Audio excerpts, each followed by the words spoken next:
You can see the screen, right? Yeah, the same.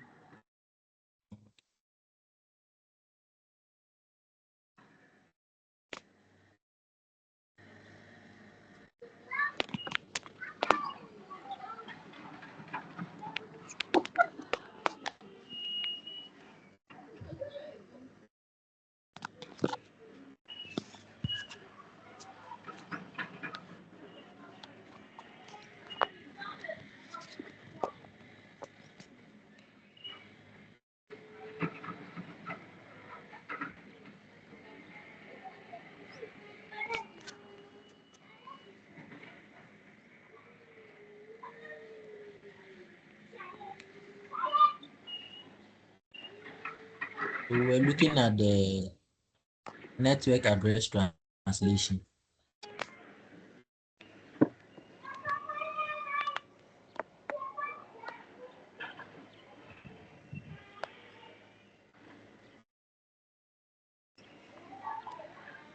So the network address translation is like an idea that, or the one that translates, or the barrier between the private network and then the public network. So we see that the private network, the IP addresses are only known to the devices that are inside the private network.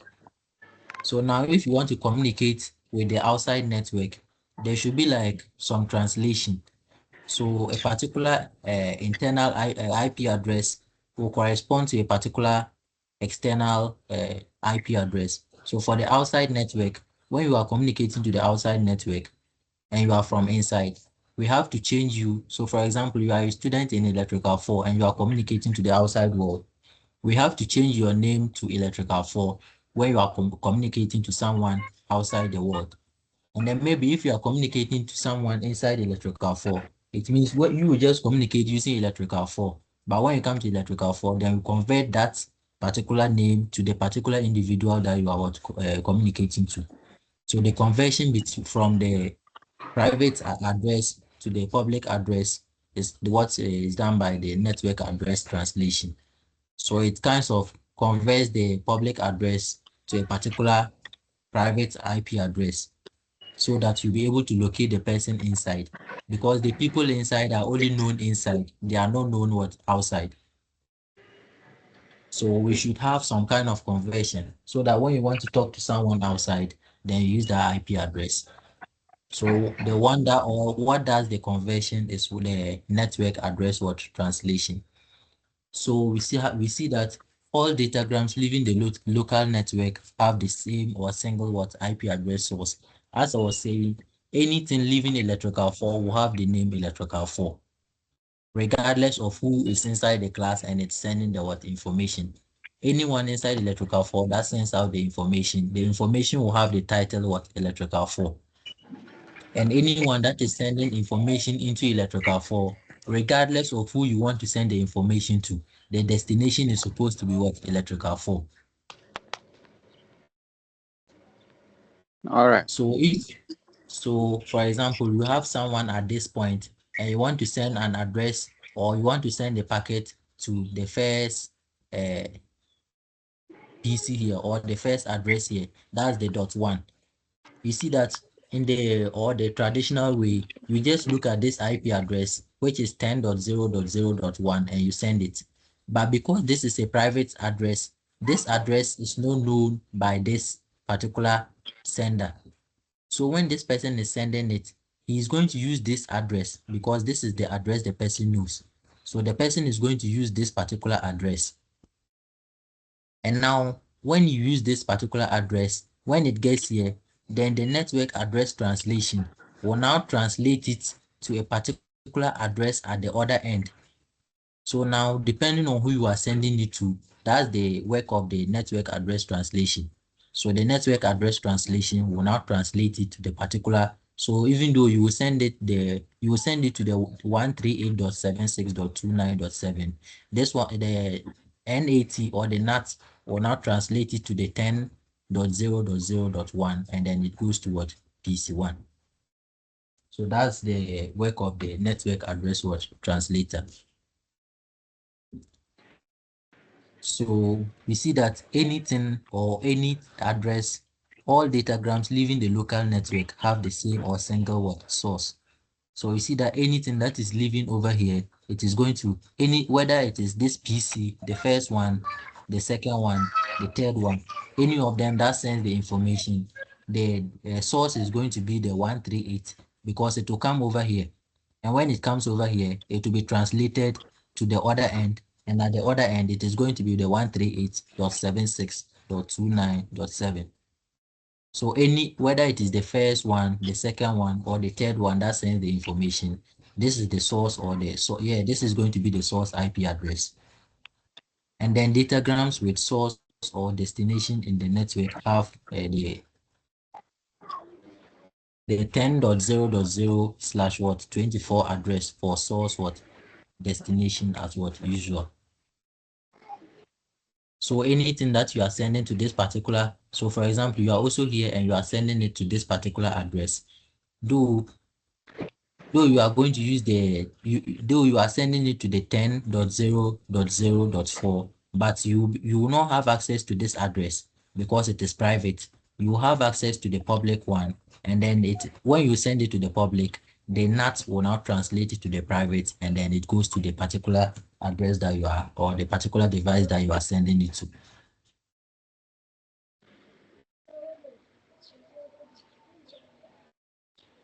But I hope my voice is clear now. Oh, very clear, bro. Okay.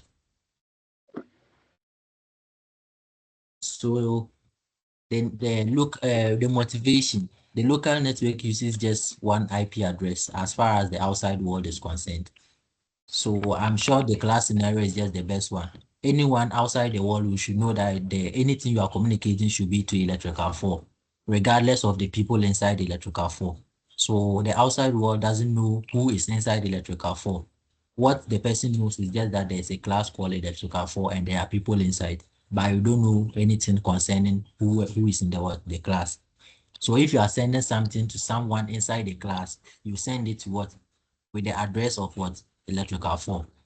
So to the outside world, the whole class has what? One IP address. So the local network uses just one IP address as far as the outside world is what concerned. So when you now enter inside the class, that you now have different people inside. So you only get into the class before you know that there are people. And before you get into the class, you are supposed to be a member of the class. So the IP addresses are only known to the members of that private network. If you are not a member of the private network, then you don't know anything concerning the IP addresses inside the private network.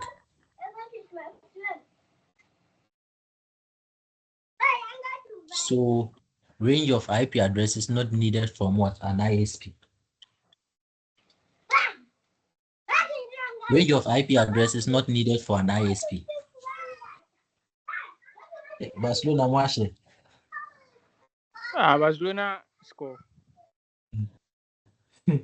You can't score last minute. When I They were the see, praise like you for draw no eh? when I be 1-1. Yeah, them score already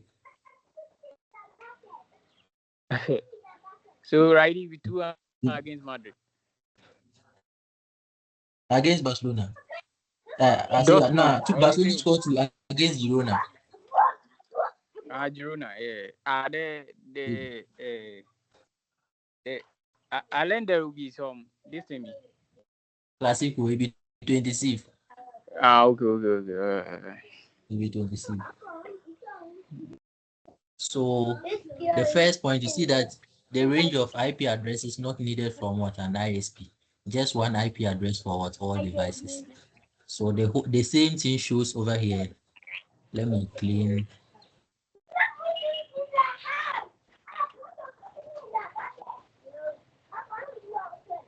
See that they use premium teams. So my organization provide me with premium teams. That's why they feel record. Uh-huh.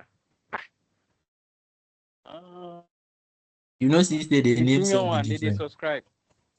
Yeah, they pay. That's why they take do them meetings and stuff. So them everyone gets awesome.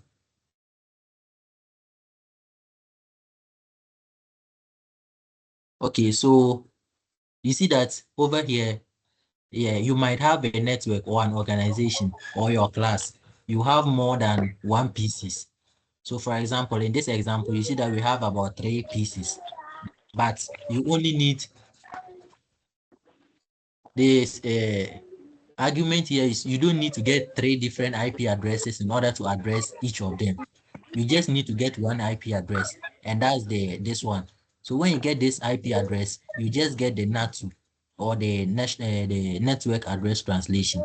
So now when you get this IP address, you now just translate it to the other or the private side, then you can get other IP addresses from it. So to the outside world, you just need one IP address, and then inside your network, you can now translate it to what different or separate IP addresses.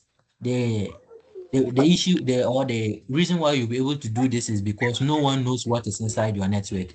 So when you translate it or you bring it inside, whatever you do, no one from the outside world knows. So you can just take one IP address from the outside world and say, so for example, you have 10 people that you are serving. But the thing is, if you wanted to make the 10 people visible to the outside world, you are supposed to get 10 IP addresses. But you don't want to pay for the 10 IP addresses. So you get one IP address. So for the initial one or the first one is if you are to get the 10 IP addresses, then anyone outside can communicate to the 10 people directly without passing through you or without asking you.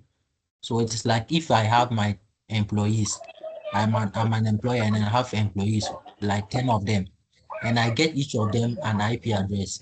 Anyone from the outside world can just talk to my employees without my consent because they are visible to the outside world. By using the private one, it means I get one IP address from the outside world, and that will be for me, only me. And then when I get that IP address, I'll now just get you some numbers. Let me say I'll now number my employees. For example, 1 to 10, I'll just give them number 1 up to what 10. So anything you want to send, I'll just say use my IP address and the person's number. So you send what you are sending, you send it to me. And now when you send it to me, I look at the number attached and then I forward it to that particular employee. So I only need one IP address, which is my address. And then when you send it to me with the employee number, then I forward it to the employee. So with respect to the outside world, I just need one IP address. I don't know if you are following. Yeah. Okay. And then the second one is can change address of devices in the local network without notifying the outside world. So it is just like me giving my employees the numbers. So I can decide to change their numbering. That one, I'm the one who knows who has this number. I'm the one who knows who has this number. So when that person, a minute,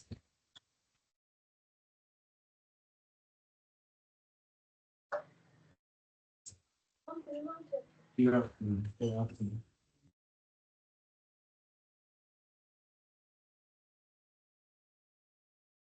Hello. yeah, hello. Uh-huh. So the second point is you can change the addresses of the device on the local network without notifying the outside world. So for the employee scenario, you are the one that numbered the employees. So it's like you can just change their numbering and you know that you have changed their number. You don't need to notify the outside world. With respect to the outside world, they know that you have a particular IP address, so they can still access you through the IP address. And by when that employee number is changed, then they can now forward it to that particular person. So you can change the IP addresses of your employees without notifying the outside world. And then the second one is you can change the ISP without changing the addresses of the devices. So you see that the second and the third point, they are kind of similar, but they are not the same. The second one, you are changing the internal you are changing your employees' addresses without notifying the outside world. And then the next one, you are changing the IP address you have to the outside world without changing the IP addresses of your employees. I don't know if you get the two different. Yeah, changing the IP addresses of the outside world without changing the IP of the employees. Yes. So it's like you've numbered your employees and now you have an IP address which is accessible to the outside world. So for the first one, you are changing the employees numbering. And then the next one, you are changing the the address that is visible to the outside world without changing the employees numbering. Okay. So that's the difference between the point 2 and point 3. Okay. And then the devices inside the local network are not explicitly addressable, visible by the outside world. So that's what I was saying, that you only know that you have a class, but you don't know who is inside the class. Except you are inside the class, you wouldn't know who is inside the class. With respect to the outside world, they just know the class by name. So anything you want to send to any person inside the class, you should use the class name. It shouldn't be like addressing it to a particular person inside the class, because no one from the outside the class knows who is inside the class. So the Yeah. devices inside the local network are not explicitly addressable to the from the outside world. Sure. So this is a scenario of the network address translation. So the first one is the point one. So if you look at point one here, there are 4 different steps. It's like 2 devices communicating. Someone inside the private network sending a packet to someone outside the network or to the outside world. So the first one, the person sends. See that when you are sending the packet has a source IP address and then a destination with IP address. Yeah. So at point one, the S is the source IP address, and then the D is the destination IP address. So the source IP Hmm. address is the source IP address is the IP address of the sender, and then the destination IP address is the IP address of the receiver. So the Okay. source IP address. So for example here, this is the source IP address. And you see that this address is inside the private network, and then this is the destination IP address.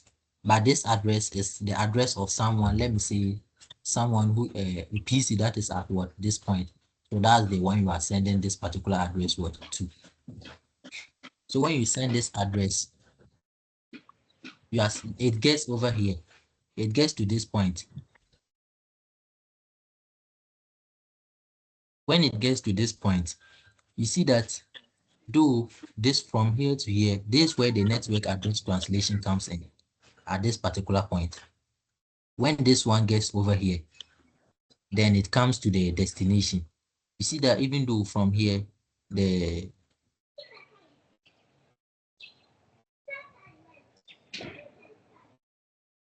address, which was the source, that was 10.0.0.0.1, is going to be changed to the 138.76.29.7, because that's the IP address of the network, or that is what is visible to the outside world. So this 10.0.0.1, even though that's the source address, it only ends here. When you are going outside the world, you will change to the net or the public one. So that's the translation. Before you go to the outside world, it should be translated to the public IP address, which is the 138.76.29.7. And then you now attach a particular number. So that number is what is going to be used to identify who actually inside the private network sent the packet.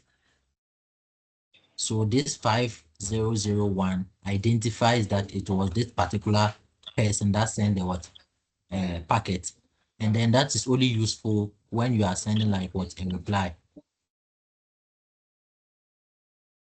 I don't know if you are getting it. Hmm. So if it were not to be like for this thing, the network address translation, what is inside this box is supposed to be the same thing inside this box. The 2 boxes are supposed to have the same source and then the same destination. But because this is a private network, the source here, the first one, has been changed. to the public one, the one accessible to the what public one. But you see that the destination is what the same, because the destination is a public address, but the source was a private address. So the private one is not accessible to the public. So before it goes to the public, it should be translated to the what public IP address, which is the 138.76.29.7. Okay. And now the person has received the packet, and now that's at point 2. And point 3 is the person now replying back. It's like you have sent a message to someone, and then someone inside the private network sends a message to someone inside the public network, and then the person receives the message, and now he's going to reply. So he sends the reply. So at that, the point 3 is the reply. Point 3 here is the reply. So at point 3, it means we are replying this person. This person, the source address was the 10.0.0.1, and then the destination was the 128, the dash. So it means when you are replying the person, your the destination now becomes the source, and then the destination, it means your destination here was the source of the first message. I don't know if you are getting it. Yeah. And the Uh, source become the destination. the source here now becomes the destination of the first message. Okay. So that is how actually it is supposed to be. But you see that over here, this one is public. This one, point 3 here is public. Here is private. You are sending it from here to here. So it means your destination was supposed to be the 10.0.0.1. But the thing is, this 10.0.0.1 is not accessible outside, because point 3 here is what? Outside the private network. What point 3 can only access is this IP address. So when it accesses this IP address, it now gives you the number of who inside that IP address should receive the what? Data. So that is why it uses this IP address, which is the 138.76.29.7, and then it attaches the number of the person who is supposed to what? Receive it. So now when it gets to this particular point, the network address translation will not translate it. So you see that at point 4, it has now been translated to the particular IP address, which is the what? 10.0.0.1. I hope you are Okay. getting it. Yeah. So when it gets inside the private network, it will now be it will be translated to the private address, and then it is able to locate that particular sender or the particular person you are trying to reach.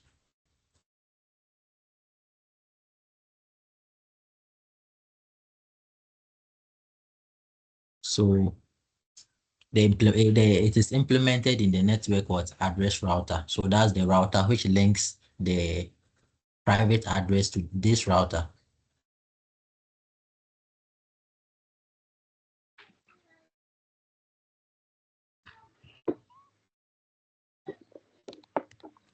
This router here is what we call the NAT router, the router that links the private address to the what public address. That's what we call the what NAT router, and that is where the network address translation is what implemented. Okay. And this one here is just how it is implemented. So outgoing datagrams, it uses the word replace. So the source IP address and the port number of every outgoing datagram is replaced with a new IP address and then a what new port number. So it is like when you are sending, you use inside the private network, you use your IP address and your port number. But when you are going to the outside world, the NAT router will now convert it to the outside IP address and then the new number. But it knows that that number corresponds what to you. Okay. And then you should remember that in the NAT table, every source IP address and port number, every IP address has the source IP address and port number should be corresponding to a particular outside world. So it is like it's a pair. Every device in the private network will have a pair in the outside network. So though there will be a lot of IP addresses in the private network, the outside world, it is the same IP address, just that what we use to identify the different devices is their port numbers. And that was the second number we saw inside the IP address. This 5001 here is the port number. So that is what is actually used to identify the specific device inside the what private network. So for incoming to, you replace the IP address with a new port number, and then you are able to locate the what uh, particular host or something, yeah, particular destination. And then there's not what we call the not controversial. This part he doesn't even examine it. I don't know if it is like we should go through it. Some The things no reading dey is here, we fit skip them. yeah. The reading side is just like you see that the NAT, it is like it is changing the IP addresses, but we see that the routers were not supposed to, when you are sending datagram, the datagram is supposed to be encrypted, or it's like you are not supposed to see the content of the datagram. But over here, you are able, because the NAT address is changing the address from the sender to the receiver. There's a controversial that you are infringing or you are going against the rules of the what protocol. That's just the idea that is over here. Okay. So, and now we saw what we call the IPv6. Yeah. So in the IPv6, we saw that in the IPv4, there were 32 bits, and in 32 bits, that's 2 to the power 32. We are up to that's up to about a billion IP addresses. But we see that Mm. right now in the world, as we are moving more than 10 billion or something like that. Mm. So, and each person has at least 2 devices. So if everyone is to use, it means the IP addresses will need to be like almost, let me say, the world's population. Maybe if not everyone is also having a device, maybe some people have also more than up to 4 or 3 devices. So each device also needs an IP address. So it means IPv4 will not be sufficient to provide the whole world with what IP addresses. So Okay. that's where we go to the IPv6. Mm. So in IPv6, we moved from using 32 bits IP addresses to 128 bits IP address. I don't know if Mm. let me confirm, yeah, yeah, 122, yes, 28. And then in the 128, you can imagine the 2 to the power 128. I don't know what number that will be, but I'm Okay. not sure Billions we upon billions. trillions of billions of IP addresses. So basically, the IPv6 was brought because we were using, or there were no insufficient IP addresses that the IPv4 was what That's it. providing. That is like if there are more people using the devices, like right. Yeah, so the IPv6 was brought because the IP addresses that were available were like they were getting exhausted. Yeah. Okay. So maybe someone will need an IP address, and then there will be what unavailable IP addresses. Okay.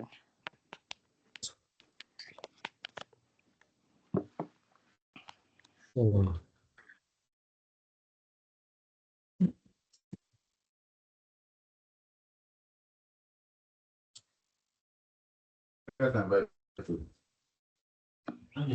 thank you. I want to confirm if it is still recording. Okay, it's recording.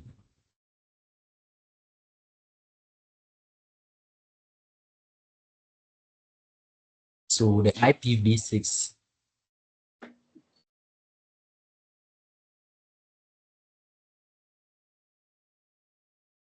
very nice. So we have the notation. So it is also grouped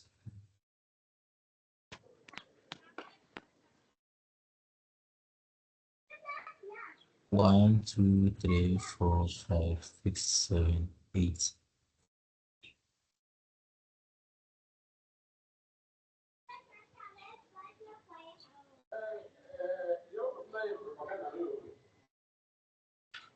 So You see that the previous one, the IPv4 was written in the dot notation. So it's like we write one address, one octet, then dot the second octet dot the third octet dot the fourth octet. But over here in the IPv6, we use the what colon notation. So the colon notation is what we use over here. And then over here, they were kept in groups of 8, but over here we put them in groups of what? Uh, that's groups of 32. So it is like Mm, 132, 130, 32. We take 32 bits, we put it in one group column, another 32 in one group column, another 32 in one group. And then they are written in hexadecimal. That's what a 16 bits. So you see, that's the one we have 0 up to 9, and then A, B, C, D. Is it E? Yeah, E and F. That's yeah, 0 up to 15. But because we don't have numbers to represent 10, 11, 12, 13, 14, we represent them with what? The letters. yeah. So C here is like 11. Yeah. Now C is 12. And then F is around, yeah, around. So that's the representation here. So we also have categories of the IPv6. That's what we call the unicast, multicast, and then anycast. So the unicast, even if you look at their prefixes, you should know what each of them is trying to say. So the unicast is just a unique IP address. So when you are sending something using unicast, you are sending it to a specific destination. So it's like you take the IP address or that particular IP address specific, then you send the packet to that particular address. That's what we call unicast. And then multicast is you are sending it to a more than one IP address. So it's like we are sending it to a group of IP addresses. That's the one we call the multicast. And then when we go to the anycast is you are sending it to a group. So in the multicast, if you are sending it to a group of people and each of them is going to receive the packet, but in the anycast, you are sending it to a group of people. But immediately one person receives the packet, the rest of them will not receive it again. But in the multicast, each of them will receive it. In any cast, the first person to what receive, the others will not have access to it again. So it is like first come. We are sending it to a lot of people, but immediately one person gets it. That's all. That's for the anycast. But for the multicast, even though one person, anyone inside the group will be able to what get it. So that's the difference between the multicast and the anycast. All right.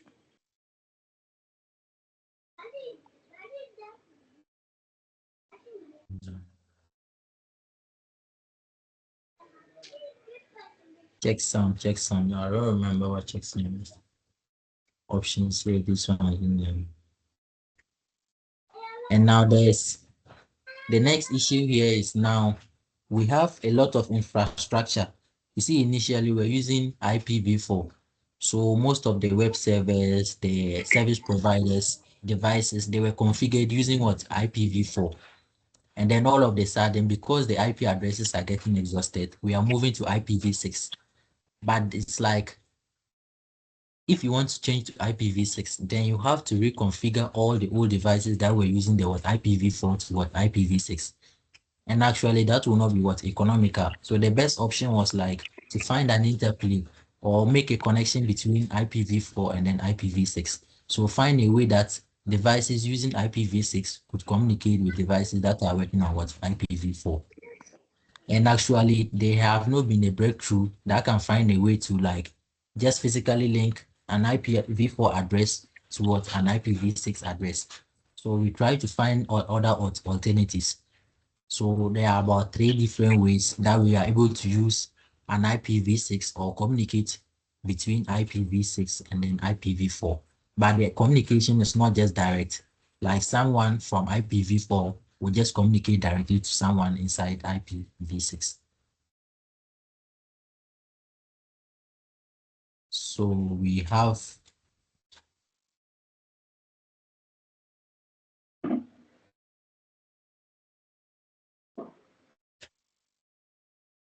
we have the first one being the dual stack communication. So it is like you will have the same device, but it has both IPv4 and then IPv6 addresses on it, just like your mobile phone. You see, when you go to check the IP address, you can either configure it in IPv4 or IPv6.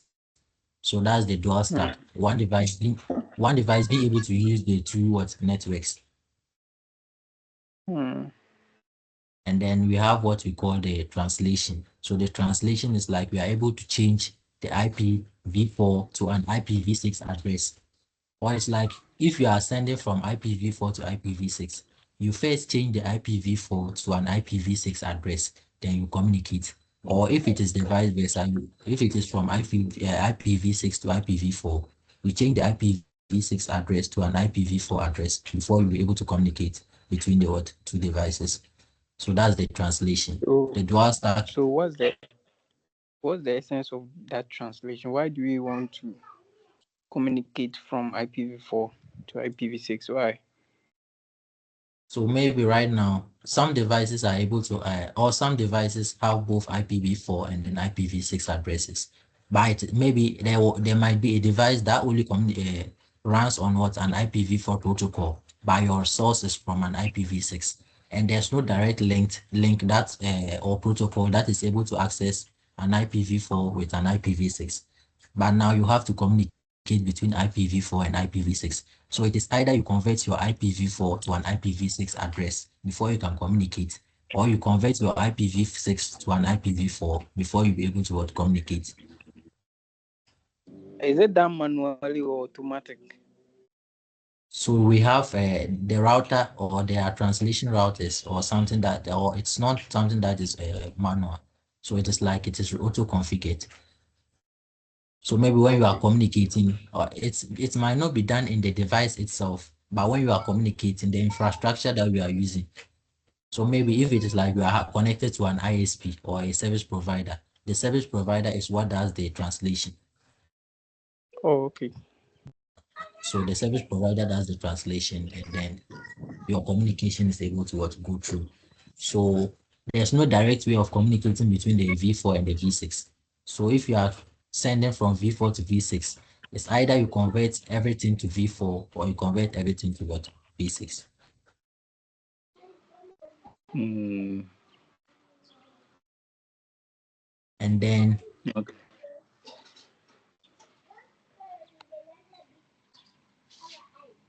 we also have what we call the tunneling. So the tunneling is like you are sending an let me say an IPv6 packet, a datagram, to an IPv6 destination. But the thing is, you don't have that particular infrastructure. For example, your source is IPv6, your destination is IPv6, but who you are sending it through is IPv4. Hmm. So that's the scenario we use the tunneling. So you convert your IPv6 to an IPv4 packet, and then you send it through the IPv4 infrastructure. When you get to the destination, then you convert it back to a IPv6 datagram. So Okay. the tunneling is able to translate send a V6 address or datagram through a V4 infrastructure. Okay. So that's the one we use the tunneling.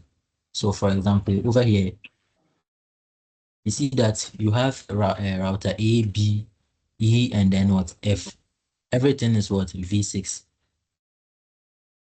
But now from B to E, the tunnel here is V4. So when you get over here, between C and then D is where we do the tunneling, because those routers are running on V4. So we do tunneling so that we'll be able to carry the V6 datagram through a V4 infrastructure.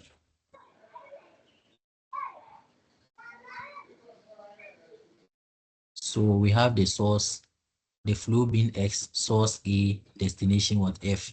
So your source is A, destination is F. But you see that both of them are using what v6. So you see that at the initially there wouldn't be any what issue because you are communicating from v6 to v6. You don't need to do any translation or any dual uh, stack communication because both of them are running on what v6. You can communicate what directly.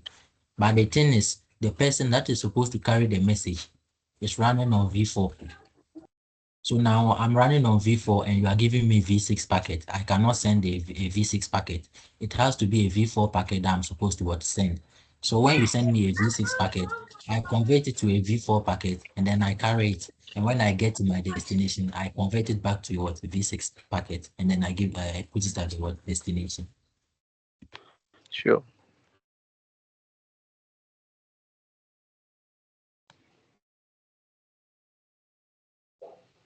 So there's an example here. We go through. I hope in 20 minutes we'll be able to finish. All right. So the example here, you get pen and paper. Nah, You not get. unless I go pick some be that. Where I did, Okay, you I there, go you back there, let's inside. go through. You there, let's go through. So the first one is define a network prefix that allows the creation of what 20 hosts on each subnet. So we assume that you have been assigned a /24 network block.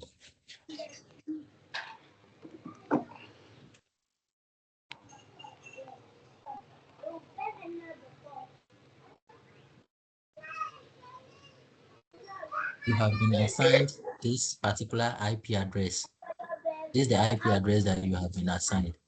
And the first one says that you should define a network prefix that allows the creation of what 20 hosts on each subnet.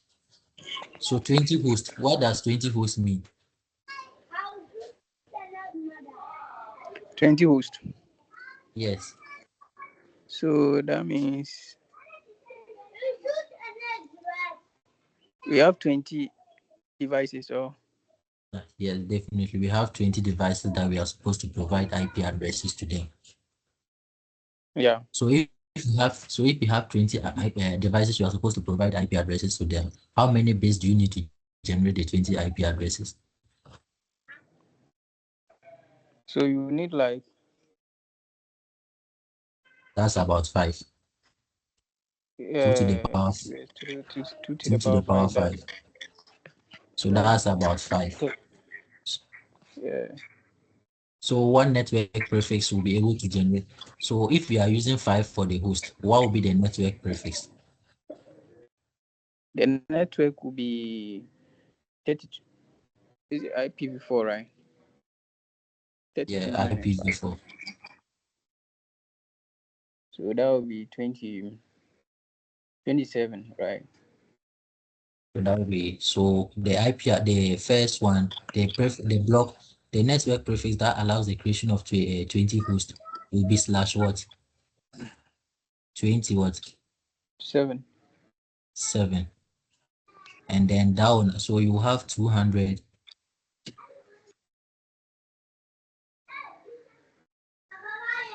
dot Dot 35.1 dot 25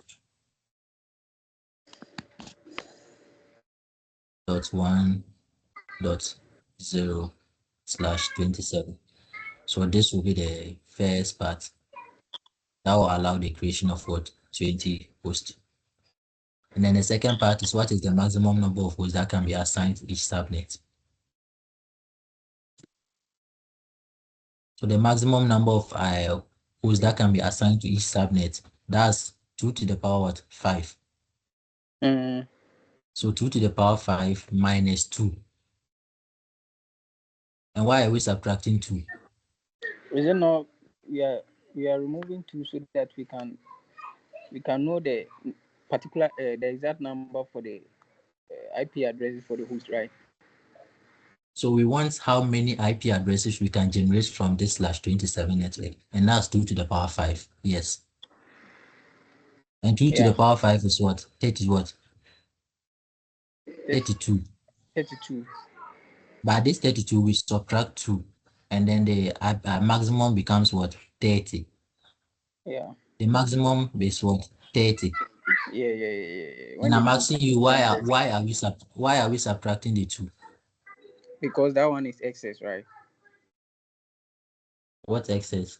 I Multicast. said No, I said when okay, so multicast and I think that one is multicast. Yeah, multicast and the network itself. the network ID. Yeah. So that's why we sub the two addresses will be for the multicast and then the network itself. So it means you have 32, but the two are not usable. So you have what? 30. Okay. So that's the second part. And now the next one is what is the maximum number of subnets that can be what defined. So now over here, you see that you were given a slash what 20 what you are given slash 20 what 4, and then you are using slash 27 to address the what the host. For the host, you are using slash 27 and you are provided with what slash 24. How many are from the 24 to the 27? How many have been left out? How many is still left? Three. It is like so in between. So over here you are the host. Here is the ISP part. So here are the organizations. So here you still have 3 left. So these three, how many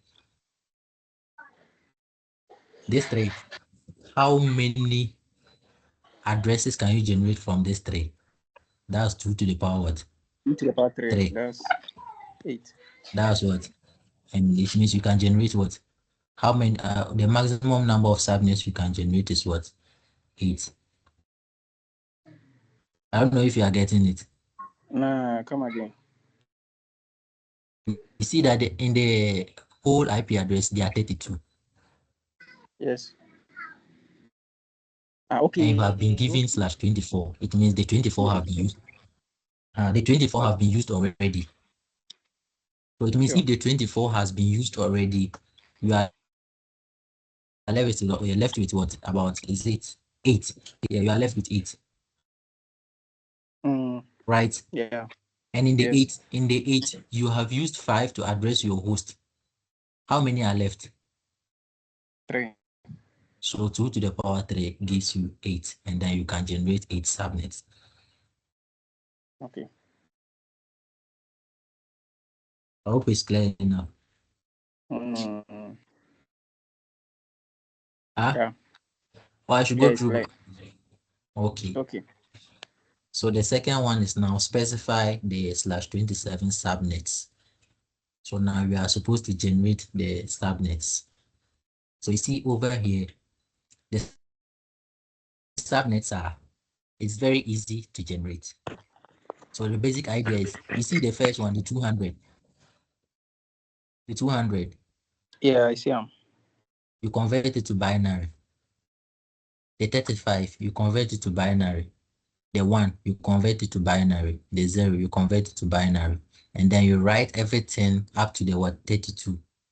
So I don't know, I don't have the calculator here, but when you even when you do the conversion, let me say you have 1, let me just represent everything with what ones.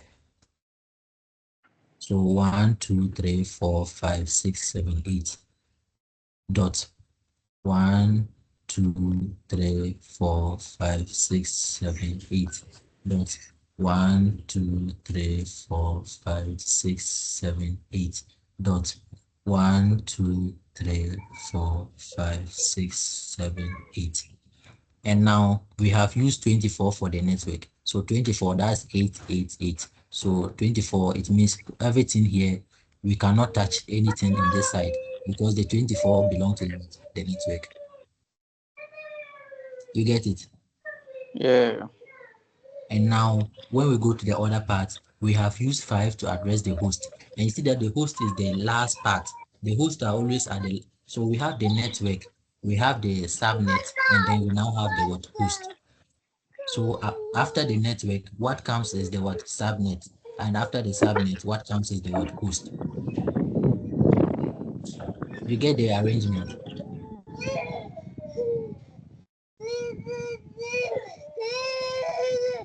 You get the arrangement.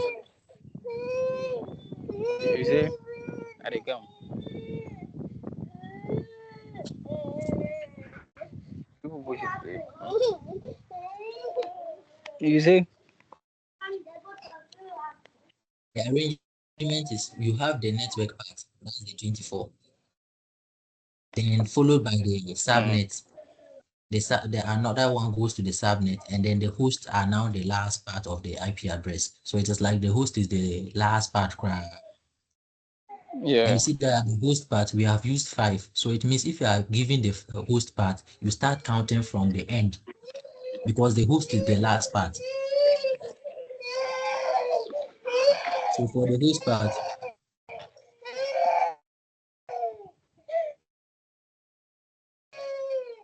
Huh? for continue. These kids, they worry.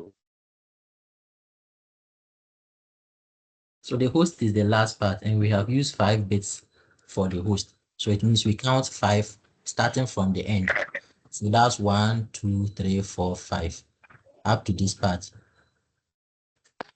So it means this part is for the what host. So what is for the subnet are the 3 in between. You get the 3 in between. The 3 left here.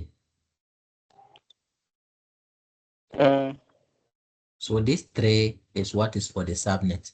So if you are writing for the subnet and you are generating the subnets, you have the 3 here, the 3 bits here.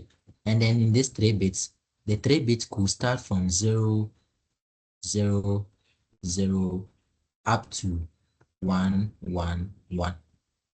Right? The smallest 3 bit is 0, 0, 0, and the biggest 3 bit is what? 1, 1, 1. You get it? uh, So if you are to generate the subnets, it means you take from 0 up to 0, 0, 0 up to what 1, 1, 1. So it means the first subnet is going to be the 0, 0, 0. So it means everything here is going to be 0, 0, 0. If you want the second subnet, it becomes 0, 0, 1. The next one becomes 0, 1, 0. The next one becomes, is it 0, 1, 1, then 1, 0, 0. In that order, the combinations, you know them already.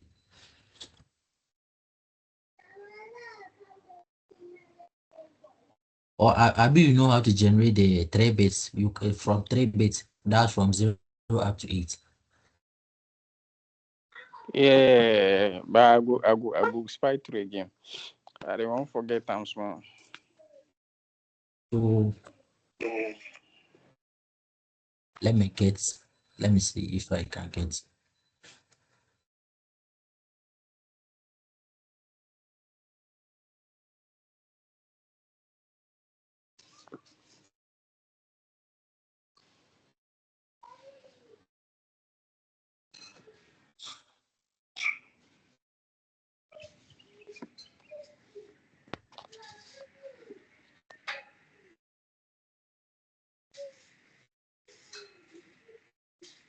So okay, I was trying to see if I can get some white screen to write on.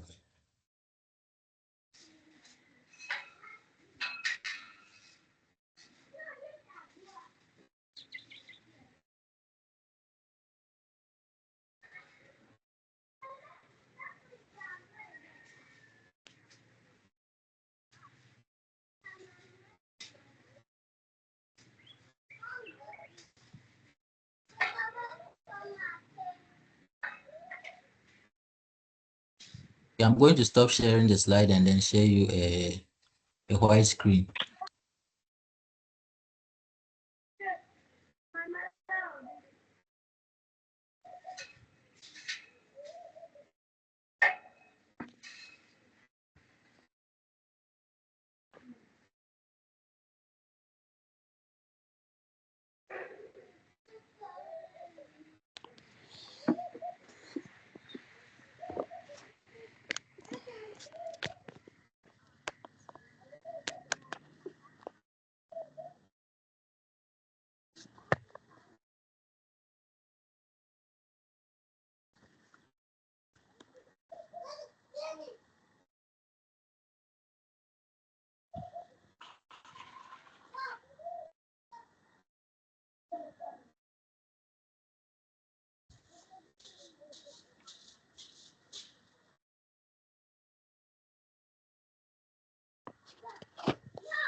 Can you see the white screen? Yeah, I see. Okay.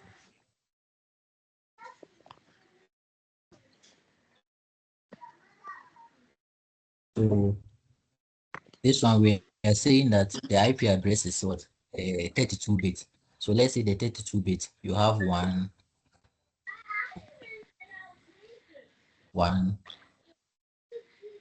zero, zero, one, zero, zero, zero, one, two, three, four, five, six, seven, eight.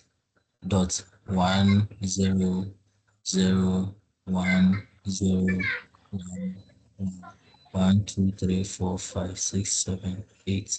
Dot one, zero, one, zero, one, two, three, four, five, six, seven, eight. Dot. Okay, something like so. The slash 24. This is how it will look like, because slash 24, it means 24 bits have been used, and then the remaining ones are what?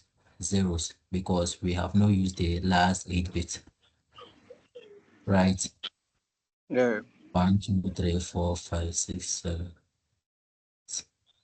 And now we said that we have used 5 for the host. So it means we count 5 starting from the end. That's 1, 2, 3, 4, 5. So it means 5, means 5 starts from 5 takes, so the 24 ends here, and then the 5 also ends here. So what is left is in between. What is inside here?